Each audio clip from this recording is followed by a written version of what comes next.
Au dîner du 60e anniversaire de mon père, il s'est levé et a annoncé « Claire va se porter garante pour la voiture de ton frère ».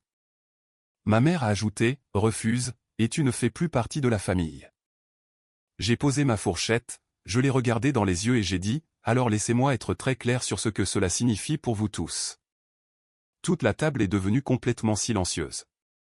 La fourchette a cliqueté contre mon assiette avant même que je réalise que je l'avais laissée tomber. Mon père était debout. La serviette encore rentrée dans son col. Le verre de vin levé comme s'il s'apprêtait à porter un toast au président. Toute la table. Tante, oncle, ma grand-mère avec son appareil auditif réglé trop fort. La petite amie de mon frère qui ne nous avait rencontrés que 2 fois. Tous le regardaient avec ses sourires d'anniversaire chaleureux et pleins d'attente. Puisque nous sommes tous là, a-t-il dit, je veux officialiser quelque chose. Je me souviens avoir pensé que ce serait à propos de la maison ou peut-être une annonce de retraite, quelque chose de normal. Claire va se porter garante pour la voiture de votre frère. Nous en avons parlé et c'est la bonne chose à faire. La famille prend soin de la famille. Il s'est rassis comme s'il venait d'annoncer le dessert. Je n'ai pas parlé. Je ne pouvais pas. Non pas parce que j'avais peur, mais parce que quelque chose dans ma poitrine s'est soudainement immobilisé. Comme ce moment juste avant une tempête où les oiseaux se taisent. Ma mère a tendu la main et m'a tapoté la mienne. Ce n'est que de la paperasse, ma chérie. 34 personnes à cette table, chacune d'entre elles hochant la tête. Je m'appelle Claire Weston. J'ai 32 ans. Je suis comptable senior dans un cabinet qui gère des contrats municipaux. Je sais exactement ce que signifie se porter garant. Je le sais depuis l'âge de 19 ans, lorsque mon professeur d'éducation financière y a consacré un cours entier. Se porter garant, ce n'est pas de la paperasse. Se porter garant, c'est une responsabilité. Se porter garant signifie que si mon frère Derek arrête de payer, et Derek a arrêté de payer tout ce qu'il a jamais dû dans toute sa vie d'adulte, la dette devient mienne. Les paiements manqués apparaissent sur mon crédit. Les appels de recouvrement m'arrivent. Le jugement légal tombe sur mon nom. Je le sais. Mon père sait que je le sais. Il l'a annoncé quand même devant 34 personnes le jour de son 60e anniversaire. Pour que dire non signifie gâcher la fête. J'ai repris ma fourchette, coupé un morceau de poulet, mâché lentement.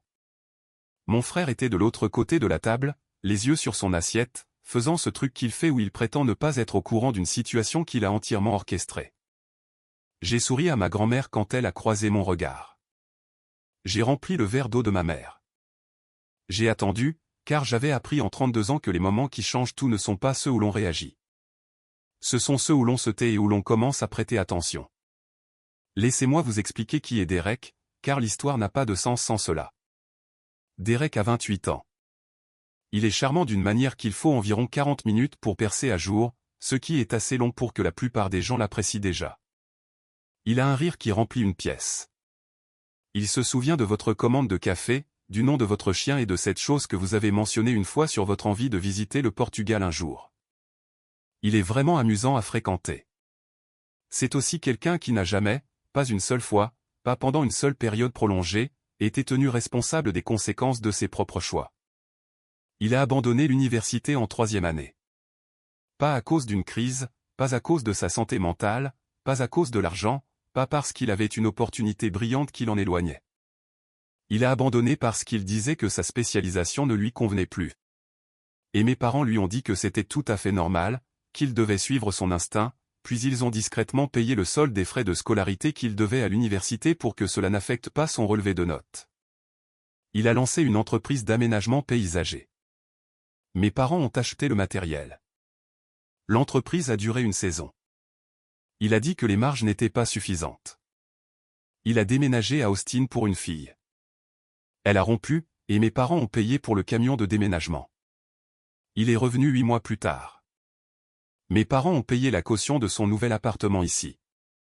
La voiture avant celle-ci, une Honda d'occasion qu'il avait achetée lui-même, l'une des rares choses qu'il avait réellement faites seul. Il a cessé de faire les paiements après le 4e mois. Le prêteur l'a saisi. Son score de crédit, aux dernières nouvelles de ma mère, était à un niveau qui faisait rire les courtiers en prêts hypothécaires. Chaque fois, il y avait une raison, le stress, le mauvais timing. Il avait juste besoin d'un petit coup de pouce pour se remettre sur pied. Et chaque fois, mes parents le lui ont fourni, se disant à lui et à eux-mêmes que c'était la dernière fois. On ne m'a jamais directement demandé de contribuer à la vie de Derek. Pas avant il y a 3 ans, quand ma mère m'a appelé un mardi après-midi et m'a dit très nonchalamment que Derek avait un petit problème juridique, rien de grave, et que mes parents étaient un peu à court d'argent en ce moment et si je pouvais aider juste pour cette fois. J'ai viré 2000 € le soir même. Après cela, les demandes sont venues tous les quelques mois. Elles étaient toujours formulées de la même manière. Juste cette fois, juste jusqu'à ce qu'il se stabilise. Tu sais comment il est. Il a juste besoin de plus de temps que les autres. Et j'ai dit oui à chaque fois. Parce que je me disais que c'était de l'amour. Parce que je me disais que c'est ce que fait une famille. Parce que dire non me semblait être l'abandon de quelqu'un qui luttait, même si au fond de moi, je savais parfaitement qu'il ne luttait pas. Il vivait à nos crochets. Surtout au mien, car mes parents étaient retraités avec un revenu fixe et je gagnais bien ma vie. J'avais construit cela délibérément. Prêt étudiant remboursé à 26 ans. Fonds d'urgence entièrement approvisionné. Contribution à la retraite maximisée depuis mon premier vrai travail. Pas de dette, pas de drame financier. J'avais travaillé pour cette stabilité de la même manière que certaines personnes travaillent pour une vue, méthodiquement, patiemment, une décision prudente à la fois, parce que j'avais vu de près à quoi ressemblait l'instabilité financière, et j'avais décidé très tôt que ce ne serait pas ma vie. Mes parents m'avaient vu construire tout cela.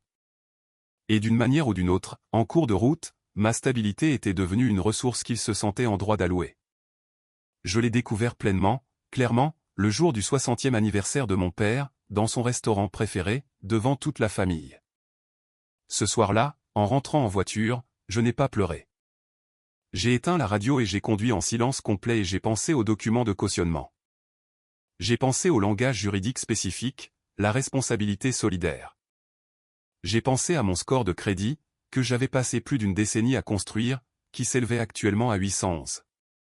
J'ai pensé à ce qu'une seule série de paiements manqués lui ferait. J'ai pensé au prêt hypothécaire que je prévoyais de demander au printemps, celui pour lequel j'économisais depuis 4 ans. Puis j'ai pensé à autre chose. Mon frère m'avait demandé 6 mois plus tôt de me porter garante pour cette même voiture. Il m'avait appelé directement, d'un ton désinvolte, comme s'il demandait à emprunter un chargeur de téléphone. J'avais dit que je devais y réfléchir. Je ne l'ai jamais rappelé. Je pensais que c'en était la fin. Il était allé voir mon père à la place et mon père en avait fait une annonce publique lors d'un dîner de famille pour que je n'ai aucun moyen propre de refuser. Ce n'était pas un accident. C'était une stratégie. Je me suis garé dans mon garage et je suis resté assise dans la voiture pendant un long moment. Pas parce que j'étais en train de décider. J'avais déjà décidé. Je pense que j'ai décidé au moment où la fourchette a heurté l'assiette. J'étais assise là parce que je voulais être absolument certaine que ce que j'allais faire venait de la clarté, pas de la colère. Parce que ces deux choses produisent des résultats très différents. La colère vous rend bruyant, réactif et facile à ignorer. La clarté vous rend calme, précis et impossible à contredire. Au moment où je suis monté, j'étais très clair.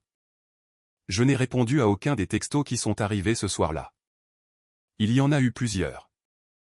Ma mère demandant si j'allais bien. Ma tante disant que c'était si généreux de ma part. Mon frère, juste merci Serette, ça compte beaucoup. Mon père, rien. Il n'envoie jamais de textos. Il s'attend juste à ce qu'on fasse les choses. Je les ai tous laissés en attente. Le lendemain matin, j'ai appelé mon avocate. Je tiens à préciser que j'ai une avocate non pas parce que je suis procédurière ou dramatique, mais parce que je suis une comptable qui gère des contrats pour gagner sa vie. Et j'ai compris très tôt qu'avoir un avocat immobilier de confiance fait simplement partie de l'infrastructure d'adulte, comme avoir un bon mécanicien ou un médecin qui écoute vraiment. Je l'ai appelé, je lui ai expliqué la situation et je lui ai demandé de m'expliquer toutes les options que j'avais. Elle l'a fait. Cela a pris environ 40 minutes. À la fin, j'avais un plan. Puis j'ai appelé ma banque. Puis j'ai pris mon ordinateur portable et ouvert un dossier que j'avais commencé à tenir il y a 3 ans, lors du premier virement. Chaque paiement, chaque date, chaque montant, chaque message texte où ma mère avait expliqué la situation et demandé de l'aide. Je les avais tous gardés. Non par ressentiment, juste parce que je suis quelqu'un qui garde des archives. C'est ce que je fais. Je travaille avec des chiffres. Les chiffres ne mentent pas, ne se souviennent pas mal et ne révisent pas l'histoire pour se donner une meilleure apparence. Le dossier avait un total en bas. 31 400 € sur 3 ans pour couvrir les loyers impayés de Derek, sa situation juridique, 2 mois d'assurance auto quand il disait qu'il ne pouvait pas se le permettre, la caution de l'appartement d'Austin qu'il n'a jamais remboursé, et plusieurs petites choses que j'avais presque oubliées. 31 400 € et pas un centime remboursé. Ma mère s'est présentée à mon appartement 2 jours plus tard. Elle n'a pas appelé avant. Elle n'appelle jamais avant quand elle vient pour me gérer, car elle sait que si elle appelle, j'aurai le temps de me préparer et elle préfère me prendre au dépourvu. Elle a frappé à ma porte à 10 h du matin un jeudi, ce qui signifiait qu'elle savait que je travaillais de la maison le jeudi. Je l'ai laissée entrer, j'ai fait du café, je me suis assise en face d'elle et j'ai attendu. Elle a d'abord soupiré, celui qui signifie qu'elle est accablée et déçue, mais qu'elle essaie toujours d'être patiente avec moi. Puis elle a dit, « Je ne comprends pas pourquoi tu rends les choses si difficiles. » Je lui ai demandé ce que, spécifiquement, elle pensait que je rendais difficile. Derek a besoin de la voiture pour le travail. Il a une réelle opportunité en ce moment. S'il ne peut pas se rendre sur les chantiers, il perd le contrat et nous voilà de retour à la case départ. Elle a entouré sa tasse de ses 2 mains. Tu as un bon crédit. Ça ne te coûte rien de le laisser l'utiliser. Je veux que vous compreniez cette phrase. Ça ne te coûte rien. Venant de ma mère, qui a une maîtrise, qui est une femme intelligente, qui sait, si elle y pense 30 secondes, que le crédit n'est pas une ressource renouvelable qui se reconstitue quand on a fini de l'emprunter. Qu'une caution solidaire crée une obligation légale sans date d'expiration. Que ça ne te coûte rien est quelque chose que l'on dit pour laisser quelqu'un emprunter un stylo, pas pour attacher son identité financière à quelqu'un avec un historique de défaut de paiement. Elle savait tout cela. Elle espérait juste que je ne le dirais pas à voix haute. Cela me coûte mon score de crédit s'il manque un paiement, ai-je dit. Cela me coûte ma demande de prêt hypothécaire. Cela me coûte un emploi potentiel si un futur employeur vérifie mon crédit. Et étant donné l'historique de paiement de Derek, la probabilité qu'il manque un paiement n'est pas faible. Elle m'a regardé pendant un long moment. Puis elle a dit, c'est une façon très froide de parler de ton frère. Voilà. C'est toujours là que ça finit. Quand l'argument financier ne fonctionne pas, ça devient un argument sur le caractère. Je suis froide. Je suis égoïste. Je suis le genre de personne qui fait des calculs de probabilité sur son frère au lieu de simplement l'aimer. J'ai dit, je lui ai viré 31 400 € en 3 ans. C'est dans des textos de ta part avec des dates et des montants. C'est documenté. Est-ce que c'est froid? Elle a posé sa tasse. Silencieuse maintenant. Je ne me porterai pas garante, ai-je dit. Et je veux que tu saches que ce n'est pas une négociation. Elle est partie sans finir son café. Derek a appelé cet après-midi-là. Il n'a pas commencé par des excuses. Il a commencé par « J'ai entendu dire que tu avais une sorte de problème avec ça. » Une sorte de problème. J'ai dit « Je n'ai pas de problème. J'ai une position. Je ne me porte pas garante. » Claire, il a fait ce truc avec mon nom.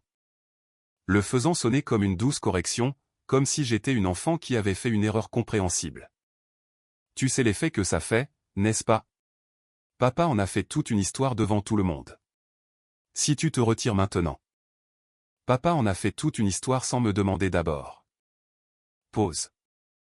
Il pensait que tu dirais oui. Il avait tort. Une autre pause. Plus longue. Puis le changement. Sa voix est devenue plus basse, plus personnelle. J'ai vraiment besoin de ça. Ce n'est pas comme les autres fois. J'ai un vrai contrat en vue. J'ai juste besoin de pouvoir m'y rendre, et je ne peux pas m'y rendre sans véhicule, et je ne peux pas avoir de véhicule sans la caution. Tu es littéralement la seule personne qui puisse m'aider en ce moment. J'avais entendu une version de cette phrase pendant 3 ans. Tu es la seule. Juste cette fois. Cette fois, c'est différent. J'y avais cru à chaque fois, car vouloir croire que quelqu'un est capable de changer n'est pas de la stupidité. C'est de l'amour. Le problème, c'est que l'amour sans responsabilité n'est pas de la gentillesse. C'est juste de la permission. J'espère que le contrat fonctionnera, ai-je dit. Je l'espère sincèrement, mais je ne me porte pas garante. J'ai raccroché. L'appel de mon père est arrivé le lendemain matin. Il n'a pas commencé par des banalités. Il a dit, « Je veux que tu m'expliques ce que tu penses être en train de faire. » J'ai dit, « Je pensais que je prenais une décision financière concernant mon propre crédit. » Il a dit, « J'ai pris un engagement devant toute la famille. » Tu as pris un engagement en mon nom sans me le demander. Silence. Ce n'est pas comme ça que ça marche, Claire. Tu ne peux pas juste. Il s'est arrêté. A recommencé. Tu as les moyens d'aider ton frère. Le fait que tu choisisses de ne pas le faire est quelque chose que je n'oublierai pas. Je veux décrire ce que cette phrase m'a fait, pas ce que j'ai ressenti sur le moment. Sur le moment, je me sentais très calme, presque comme un bourdonnement de stabilité dans ma poitrine. Mais ce que cela a fait en dessous, à l'endroit où j'avais tranquillement accommodé cette famille pendant des années, c'était comme si quelque chose s'était éteint. Une lumière qui était allumée depuis si longtemps que j'avais cessé de la remarquer. Il n'oublierait pas. Comme si ma coopération avait toujours été due.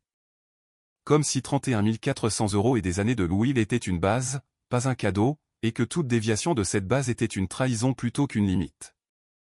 Je comprends, ai-je dit. Vraiment? Oui. Et je veux que tu comprennes quelque chose aussi. Je ne contribuerai plus financièrement à la situation de Derek à l'avenir. Ni la caution, ni les virements, rien de tout ça. Je l'aime. Je ne suis pas sa banque. J'ai entendu mon père expirer. Puis, n'espère pas être traité comme un membre de la famille. J'ai dit au revoir et j'ai mis fin à l'appel. C'est la phrase qui m'a pris un certain temps à digérer. Non pas parce qu'elle était surprenante. Quelque part en dessous, je pense que j'avais toujours su que c'était le contrat implicite, mais l'entendre à voix haute, clairement, sans adoucissement, était différent de le savoir abstraitement. Il ne m'avait jamais aimé inconditionnellement. Il m'avait aimé en échange de mon utilité.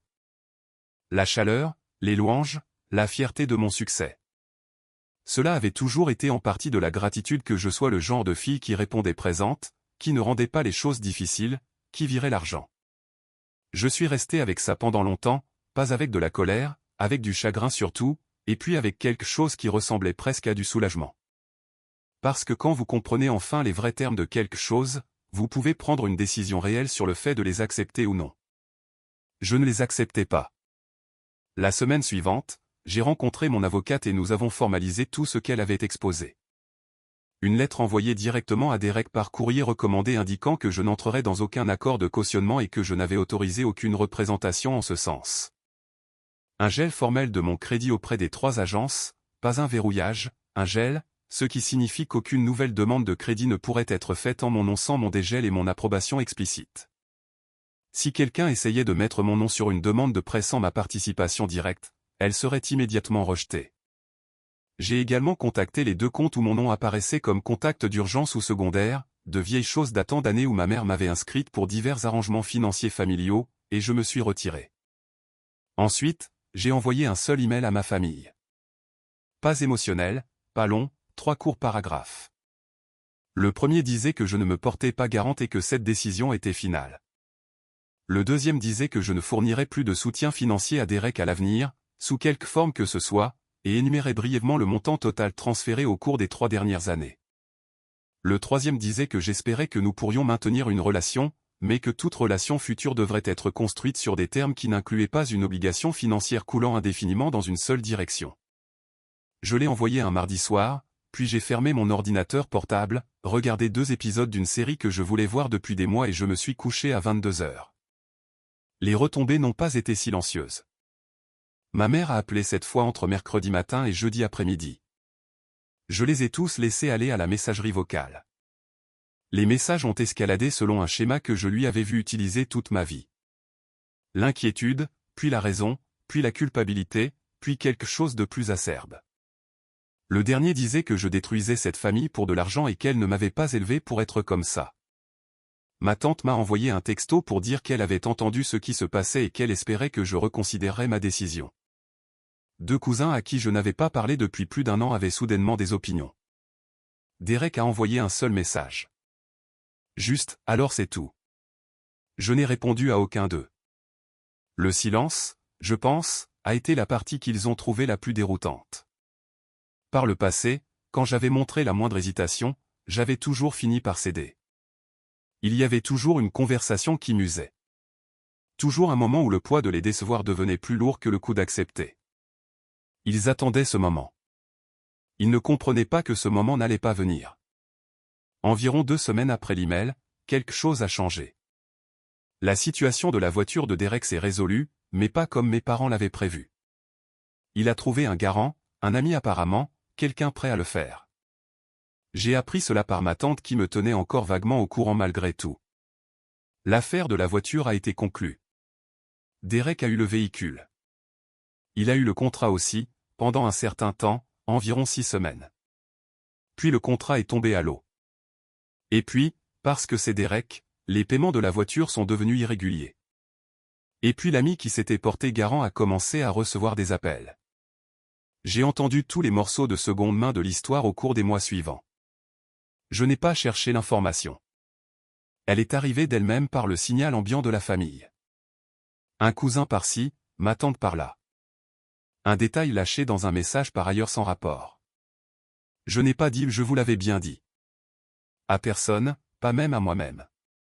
Parce qu'il ne s'agissait pas d'avoir raison. Il n'a jamais été question d'avoir raison. Il s'agissait du fait que je n'étais pas la solution au problème de mon frère. Je ne l'avais jamais été. J'avais juste été le tampon le plus disponible entre lui et les conséquences de ses propres choix. Et tant que j'étais là pour absorber l'impact, il n'avait aucune raison de changer. Et mes parents n'avaient aucune raison d'examiner ce qu'ils avaient construit. 3 mois après le dîner d'anniversaire, j'ai soumis ma demande de prêt hypothécaire. Le processus a pris environ 6 semaines. J'ai reçu l'appel un vendredi après-midi, assise à ma table de cuisine avec ma 2e tasse de café qui refroidissait. Préapprouvé. Le taux était bon. Pas parfait, mais bon. Bien dans la fourchette que j'avais modélisée. La maison que j'avais repérée dans un quartier à 12 minutes de mon bureau. Celle avec le petit jardin, les parquets d'origine et la cuisine qui nécessitaient exactement la quantité de travail que j'avais la capacité de faire. Cette maison était à ma portée. Je suis restée assise là un moment après l'appel. Juste assise. J'ai pensé à ce que ça m'avait coûté d'en arriver là.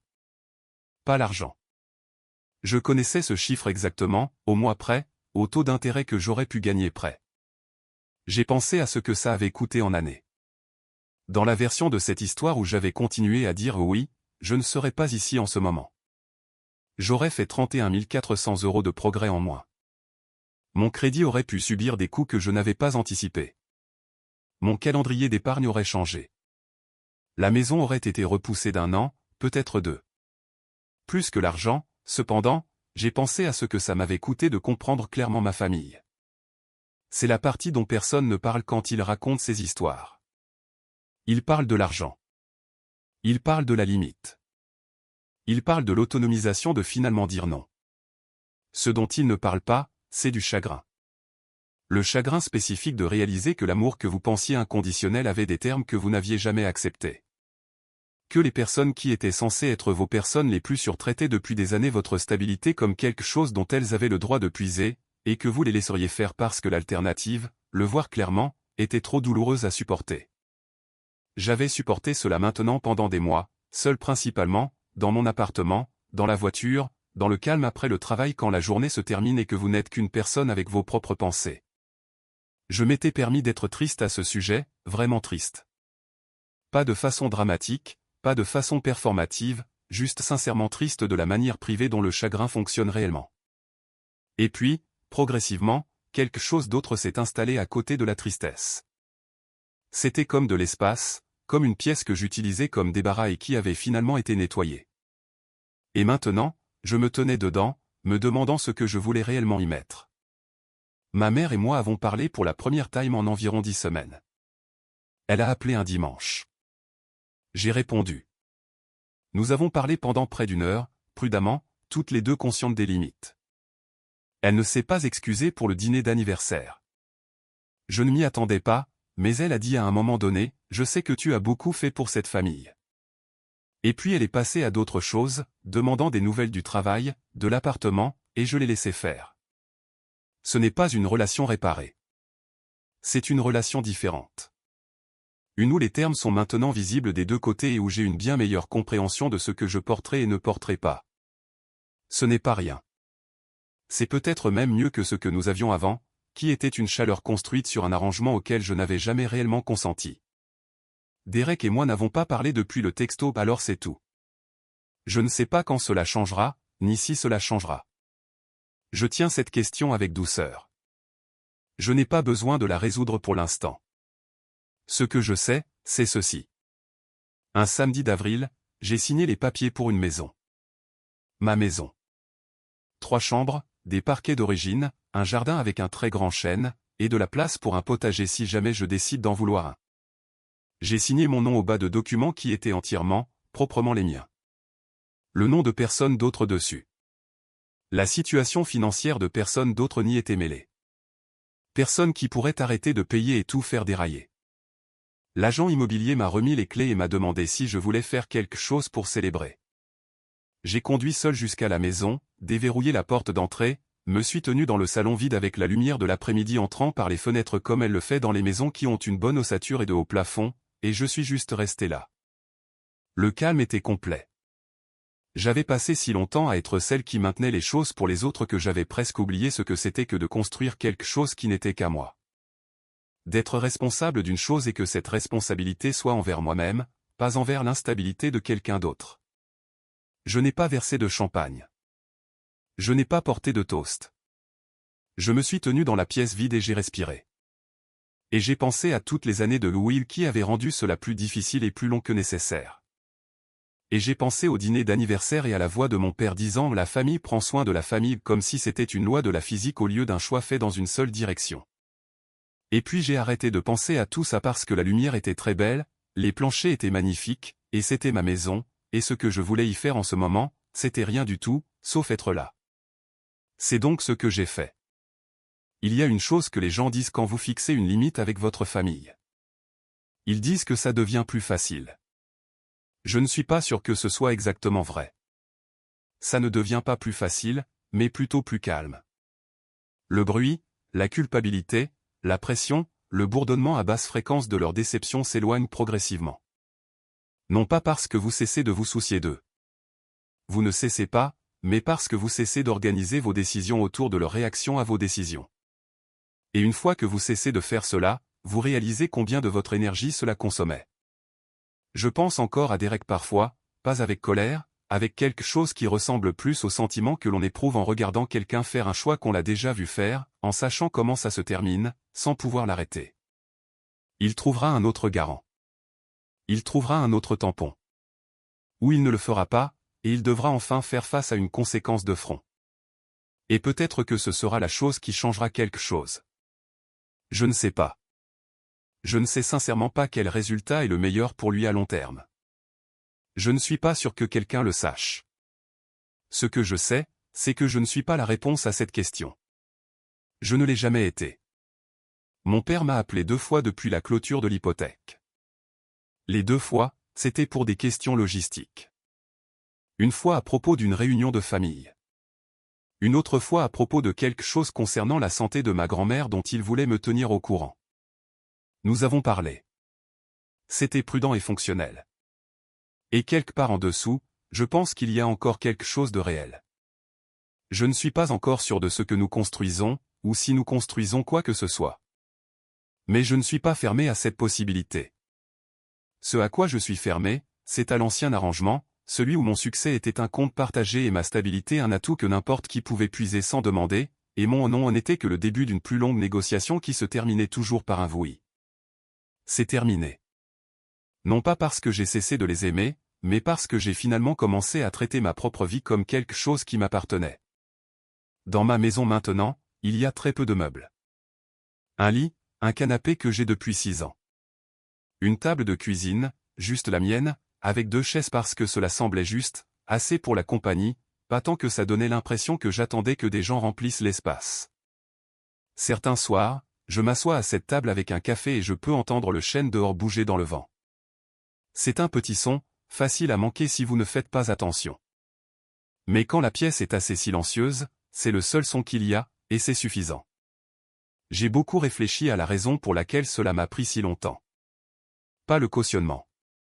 Cette décision a été facile une fois que je me suis permis de la prendre. Je veux dire, les années d'avant, les 31 400 €, les virements envoyés à 23 heures, les fois où je me suis dit que c'était de l'amour alors que, si je suis honnête, c'était plus proche de la peur. La peur de ce qu'ils penseraient de moi. La peur d'être celle qui briserait la famille. La peur d'être traité d'égoïste par des gens dont j'avais discrètement organisé ma vie autour de leur approbation depuis mon enfance. Ce que je comprends maintenant, c'est que la peur et l'amour peuvent porter le même visage pendant très longtemps. Et la seule façon de les distinguer est de vous demander si ce que vous faites rend l'autre personne plus forte ou vous rend simplement plus à l'aise à court terme. Chaque virement que j'ai envoyé à Derek ne l'a pas aidé. Il m'a aidé à éviter l'inconfort de le voir échouer. Ce n'est pas la même chose. Ce n'est même pas proche de la même chose. Il y a une version de la cause à effet dont les gens parlent comme si c'était une punition. Vous faites la mauvaise chose, quelque chose de mal vous arrive, l'univers corrige. Je ne pense pas que ça marche comme ça. Je pense que c'est plus silencieux, plus comme la gravité. Quand vous supprimez constamment toutes les conséquences du chemin de quelqu'un, il n'apprend pas à marcher différemment. Il continue simplement de marcher de la même manière. Derek marchait de la même manière depuis une décennie. Non pas parce qu'il était une mauvaise personne, mais parce qu'à chaque fois que le sol commençait à se dérober, quelqu'un le rattrapait, généralement moi. Et quand j'ai arrêté, le sol s'est dérobé et il a dû trouver quoi faire à ce sujet. Ce n'est pas de la cruauté. C'est juste comment les choses fonctionnent réellement quand personne n'interfère avec elles. La partie la plus difficile, celle qui m'a pris le plus de temps à accepter, c'était ce que cela signifiait à propos de mes parents. Parce que pendant longtemps, je m'étais dit qu'ils essayaient juste de protéger Derek, que leur instinct était l'amour, même si leur méthode était mauvaise. Et c'est probablement vrai. Mais les bonnes intentions ne changent pas les résultats. Vous pouvez aimer quelqu'un sincèrement et lui apprendre pendant 30 ans qu'il n'a pas à être responsable de lui-même. Vous pouvez aimer quelqu'un et utiliser les gens autour de lui comme des instruments de cet amour sans demander la permission. Mes parents ont fait ces deux choses, non par malveillance, mais par habitude, et par le type particulier d'aveuglement qui vient du fait de n'avoir jamais personne pour s'opposer. J'ai été la première personne à m'opposer, clairement, irrévocablement. Ce n'est pas quelque chose dont je suis fier. Ce n'est pas une victoire. C'est juste ce qui est finalement arrivé quand j'ai décidé que ma propre vie valait la peine d'être construite sans compromis. Ce que je dirais à quiconque se reconnaît dans cette histoire n'est pas une leçon bien nette. C'est plutôt une observation. Les gens qui vous épuisent ne sont pas toujours des méchants. Parfois, ce sont des gens que vous aimez, qui vous aiment, et à qui on n'a simplement jamais demandé d'arrêter. Et leur demander d'arrêter, vraiment demander avec vos actions, pas seulement vos mots, est l'une des choses les plus difficiles que vous aurez jamais à faire. Non pas parce qu'ils rendront la chose difficile, bien qu'ils le feront, mais parce que vous devrez faire face à la version de vous-même qui continuez à dire oui, comprendre pourquoi, et décider d'être quelqu'un de différent à l'avenir. Cela demande plus que du courage. Cela demande le genre d'honnêteté qui est inconfortable même quand personne d'autre ne regarde. Cela demande de regarder un chiffre, 31 400 € dans mon cas, et de ne pas reculer devant ce qu'il signifie. Cela demande d'être prêt à être mal compris par les gens que vous aimez, aussi longtemps que nécessaire. Ma maison est calme le matin. Je fais du café, je m'assois à ma table de cuisine, je regarde le chêne dans le jardin et je ne pense à rien de tout cela. C'est la partie à laquelle je ne m'attendais pas. Qu'une fois que vous cessez de porter quelque chose qui n'a jamais été à vous de porter, vous ne passez pas beaucoup de temps à y penser. Vous vivez juste normalement, dans votre propre vie. C'est cela, plus que toute autre chose, que je cherchais.